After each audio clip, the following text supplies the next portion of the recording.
and welcome to the 2024 Warwick Drama Festival. My name is Emmanuela Bakola, and I've been leading the Drama Festival now for 6-7 years. Now, what I want to do with this talk is I want to introduce you to the play that you will watch tonight. Actually, by the way, have you read the play? Do you know the play? Yes, okay, perfect. Aeschylus Persians, in a way that is valid for both the text that you may teach or are taught at school, and if you're not in the school audiences, the text that you may pick up and read in your own time, and also to the interpretation that you will see tonight. None of the ideas that I will discuss is mere directorial license, okay? That is irrelevant to the play that you know. Everything comes from and is based on the text and the performance that is implied by the text. So, in other words, I want to introduce you to a performance-led way of reading drama. Now, many of you who, if you have attended the Drama Festival before, you will know that us here who are leading the Drama Festival have made it a mission to make sure that when you approach Greek drama, you don't treat it like a text on a page, okay? A text that you can read and make sense of like a novel, okay, only from the words on the page. Because plays, as simple as that, are not novels and should not be read like novels. So the least we hope when you will leave this space this evening is that you will have thought, after you have seen the play, you will have thought about the play not just through the words of the characters, but as much through dramatic action. Ideally, that you would have engaged with what is happening with the bodies of the actors, the spaces they interact with, including the building, the earth on the floor, the costumes the characters wear and what they do with them. In general, what you see and what you hear. And all of this is embedded in the text. Now, of course, the conditions of watching and engaging the plays in a modern indoor space like this one are extremely different from the original spaces that they were envisaged and composed for in antiquity. Okay, here we find ourselves in this closed and artificially lit space, whereas 5th century audiences would have been in the outdoor, okay, with the natural and built environment everywhere, you know, around them to inform the performance. Now, I've used here an early 20th century photo which shows some of the land surrounding the Athenian land, surrounding the Athenian Acropolis, before actually Attica was completely built up. And in fact, so you can, we can see at least some of the natural environment. Now you can't see any. In fact, the Persians constitutes a brilliant example for understanding the importance of the outdoors and how much it could add to a performance. For example, at the Theatre of Dionysus, in what was likely the earliest performance, when the Persians was produced, the audience would also look out to the background of the Athenian countryside and the recently constructed long walls. Athens and very much of its countryside would have been burnt and ravaged by the Persian invasion just 8 years before, and many buildings would have been hastily reconstructed. The reminder of the recent Persian catastrophe would certainly add incredible power to the play. The destruction of Athenian earth and its built environment would momentarily, in the imagination of the audience, contrast in a very meaningful way with what, as you know, the chorus sings about in the choral odes, the destruction of Persia. Only that, of course, the roles would have shifted here. So it's the Athenian destroyed land instead of the Persian of the words of the chorus.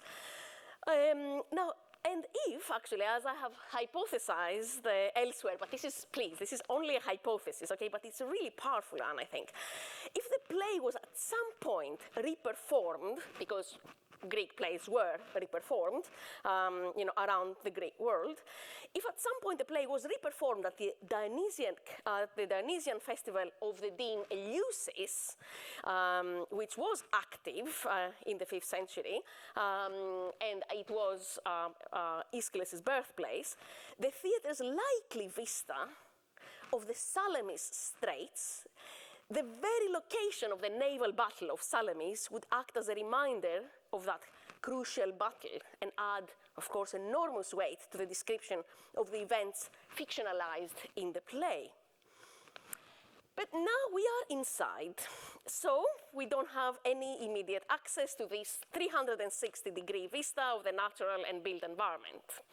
And actually, this is the theater of Syracuse, which, by the way, was a place where Aeschylus' Persians were certainly reperformed soon after its Athenian performance in 472. I have a theory about how this space would have worked within the play, but no time for that now. Now, in the case of the Persians especially, it is disappointing that in a modern theater like this one, we do not have the natural environment around us, because something significant is lost.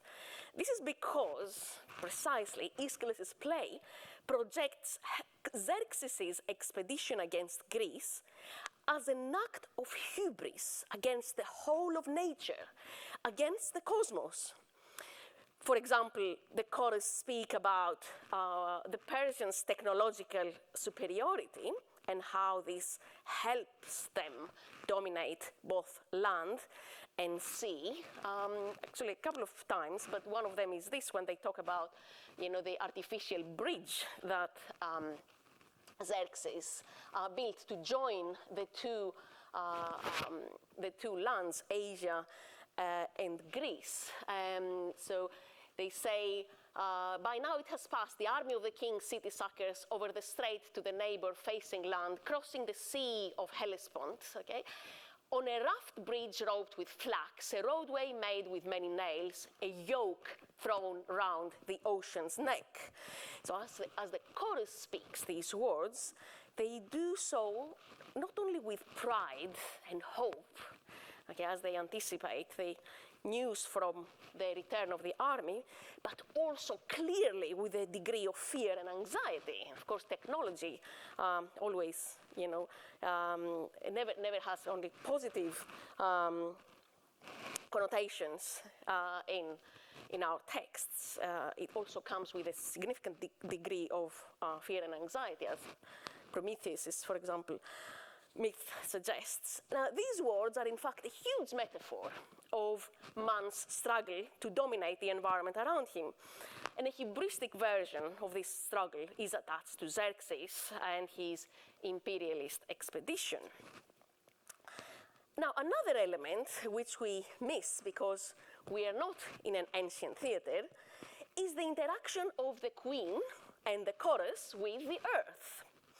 Now, I've just said that Xerxes' act to build a bridge across the two lands, Asia and Greece, is framed as an act of subjugation of nature and the earth. Okay, it says, a yoke over, the neck of the ocean, and elsewhere it says that a yoke over the two lands. Xerxes' act seems to have enraged the cosmic and the natural order. Sensing this brooding cosmic anger, both the queen and the chorus repeatedly express the intention to have libations poured into the earth in order to appease the angered world below. Twice, the queen, although she knows she needs to perform these libations, she postpones doing so. Okay, this is a cancelled action in theatre. Now, every time the libations don't take place, we get a sense that the premonition of that brooding anger from the cosmos and from below increases until we have the explosion of distraction and horror in the messenger's speech, who crushes all hope that the expedition might go well. Okay, this is when we hear that the expedition has actually failed, and this is, before the libations take place, after, they've been cancelled a couple of times. Now, but in the end, as the queen pours the nourishing liquid into the earth, the chorus fall on their knees and beat and scratch the ground, desperately calling for the old King Darius to appear from the dead and provide aid. As they do so, they look like they have surrendered themselves to the cosmic powers that are hurling them into a precipitous catastrophe with increasing cruelty. Now, in the original theatre production, see why I regret that, we can't be in the outdoors. This would have meant actual physical interaction of the Persian characters with the beaten earth of the orchestra under their feet. The interaction of the human body with the soil bears often, incredible symbolic significance. I mean, even in everyday speech, you remember we say our footprint, okay? So, our interaction with the earth can have significant symbolic significance.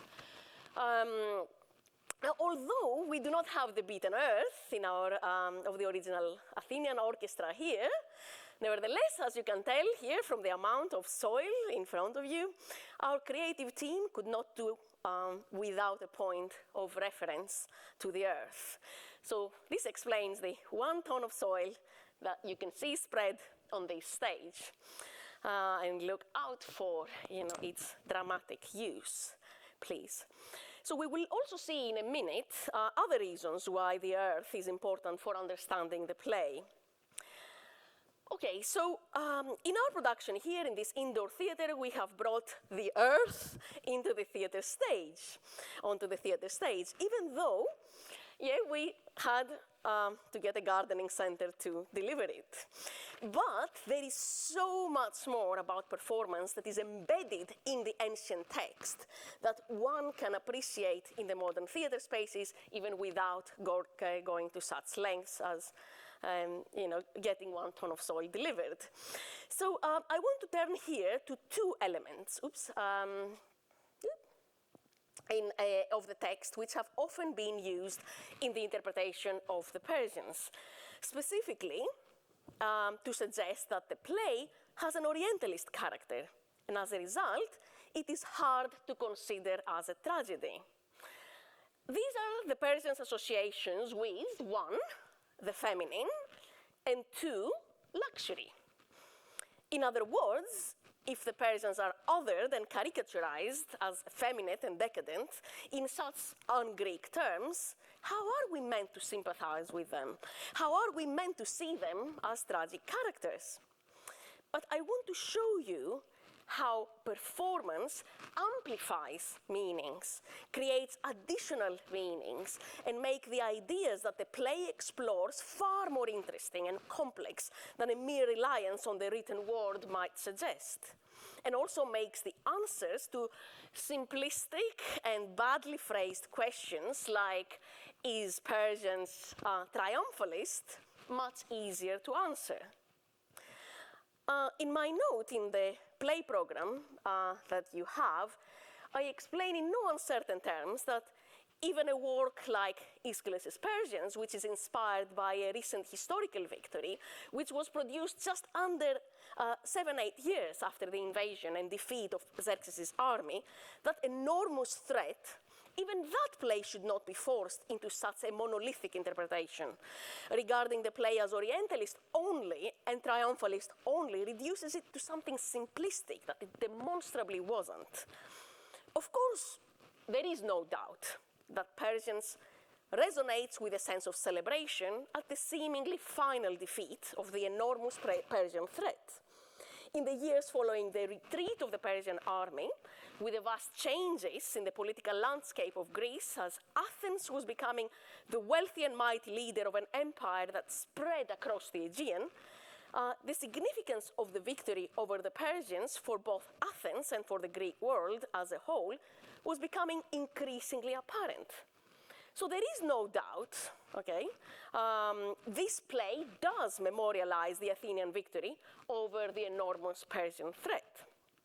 But we should not forget something paramount about the nature of Greek theater, and I talk about this in the essay in the program, that the Greek theater is polyphonic.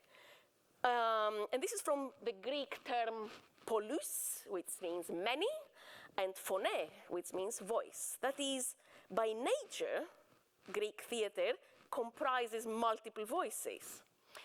By multiple voices, I don't mean the voices of the numerous characters and chorus. In the simplest terms, a play's polyphonic nature means that the play lends itself to be understood in multiple, even contrasting ways, which can coexist and be valid at the same time. Exactly like multiple voices coexist in a dialogue or debate played in front of us. Because of the combination of text and action, drama, and in fact any performed poetry, is uniquely suitable for projecting multiple meanings, which coexist happily at the same, not happily, at the same time.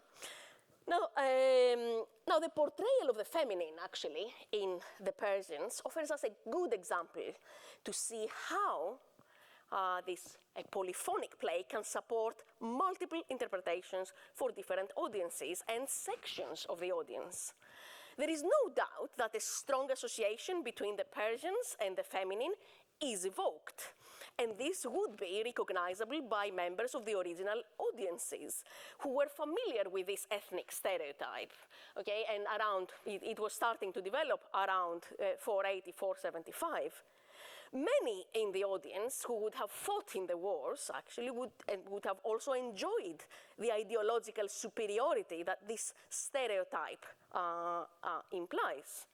The Persian association with femininity became very common in the last part of the 5th century. And actually, if you want to hear more about this, Meg Miller's talk, which we have uploaded on our Drama Festival website, explains, talks a little bit more about this. And I believe, of course, that this is one of the main approaches to the play that you have been taught. And in fact, you know, one of the best resources for this is this chapter by Edith Hall, which is superb, in fact, in analyzing the femininity and constructed vulnerability of Persia in these terms, okay?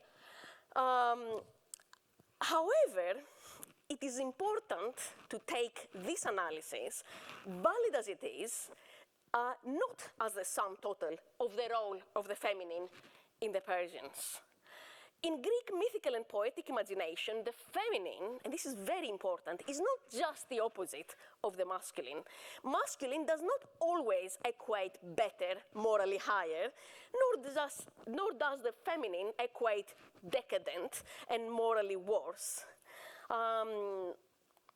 Okay, in Greek myths and theater, we can clearly see that the feminine regularly inspires awe and reverence. And this is because of something paramount and unique about the feminine, that the feminine is the source of life.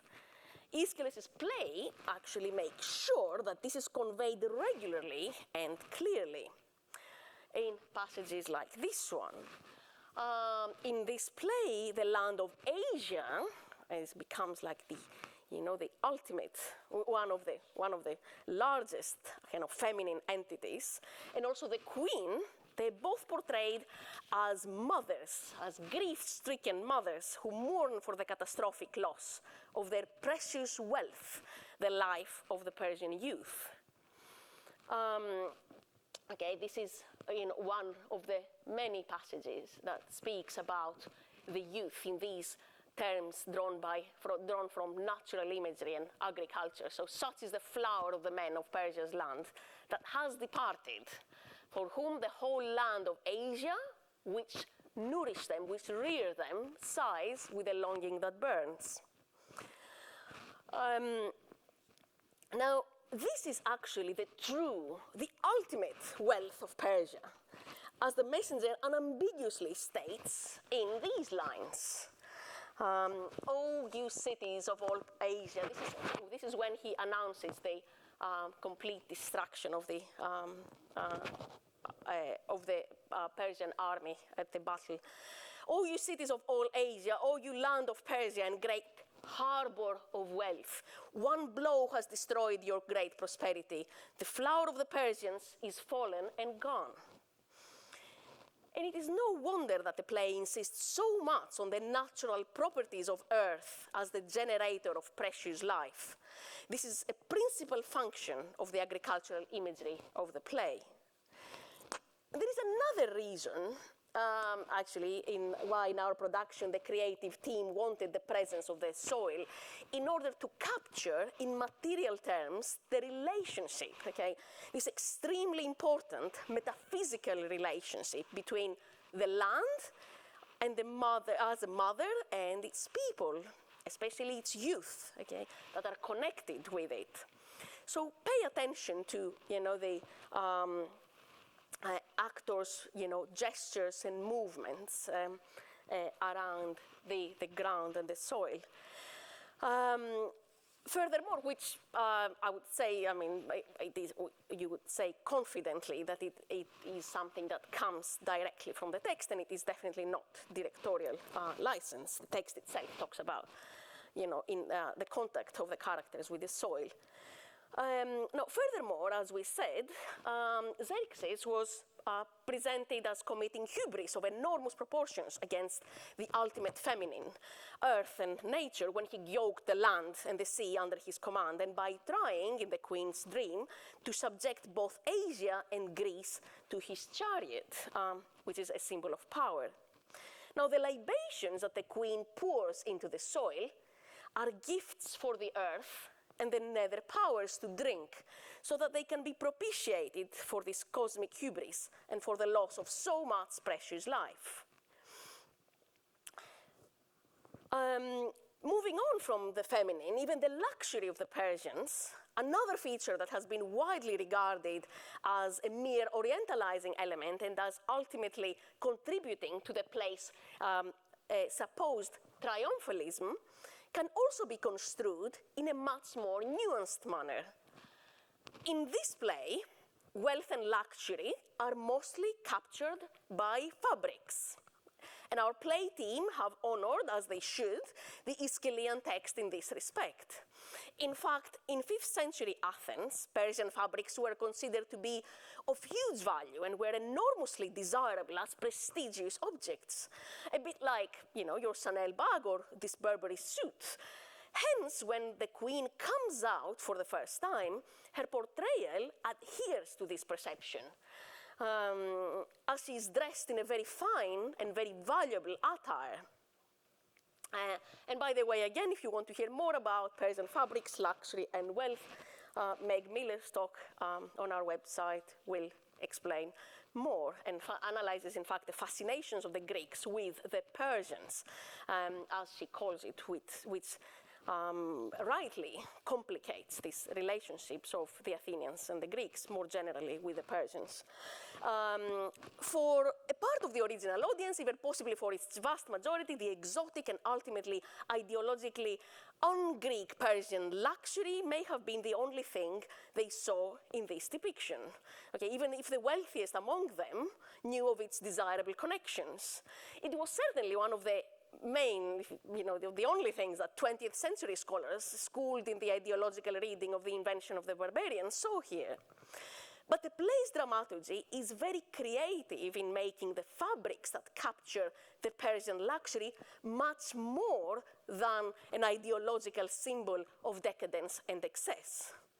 From the immense luxury with which the play begins, embodied by the costumes of the queen, the elders, and later on Darius's apparition, the play closes with numerous images of torn clothing and rags as symbols of devastation and loss of precious life.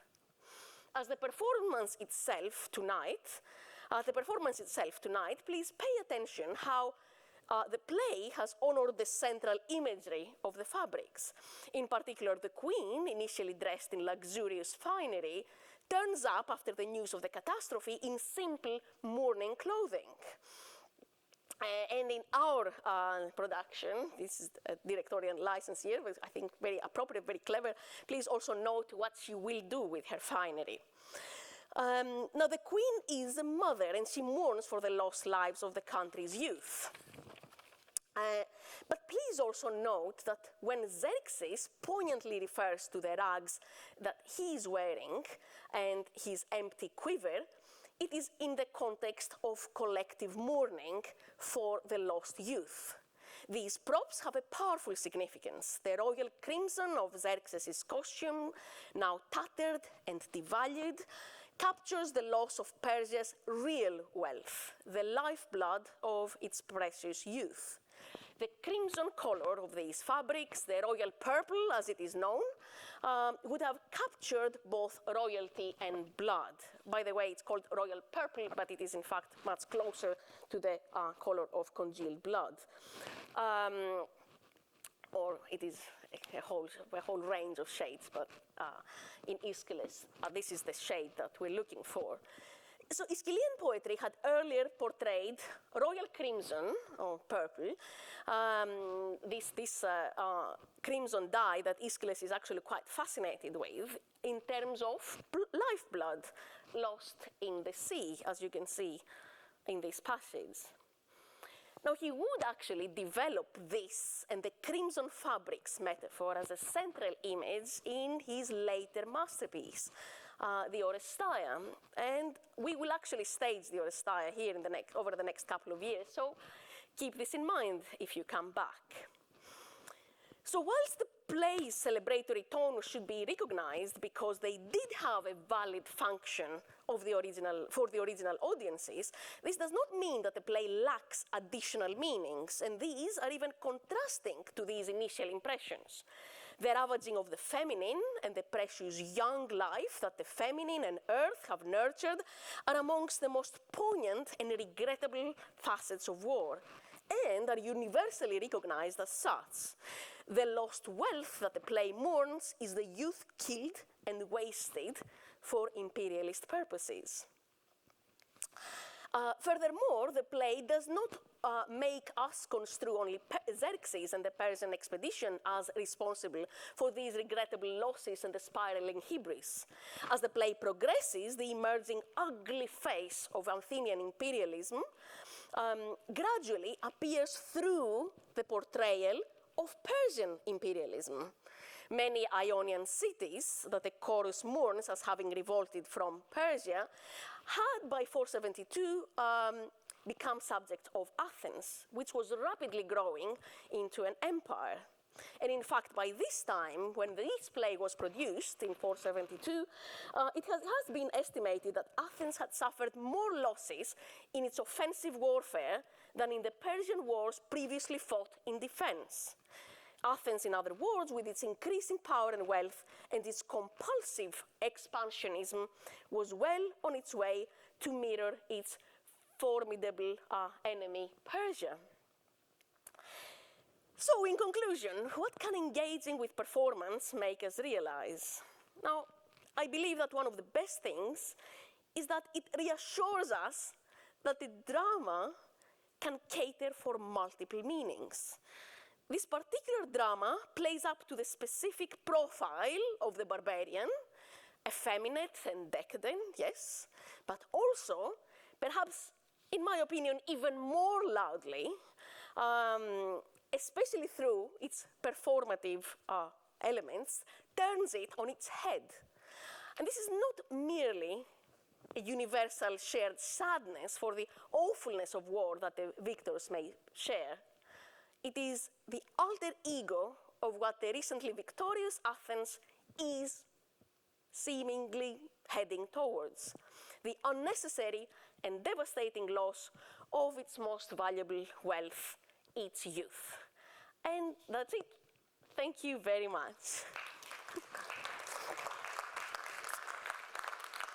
Now, I am conscious of time. I think the production wants us to leave the auditorium now so that they can prepare for the play to start. But I'm especially, interested to get to know you. You're the only school here tonight. So if you want, we can go out in the auditorium and chat if you have any questions. Okay, sorry for not allowing any time for questions, but I was just told that 6:30 we have to leave. Okay, so I'll see you outside, yeah?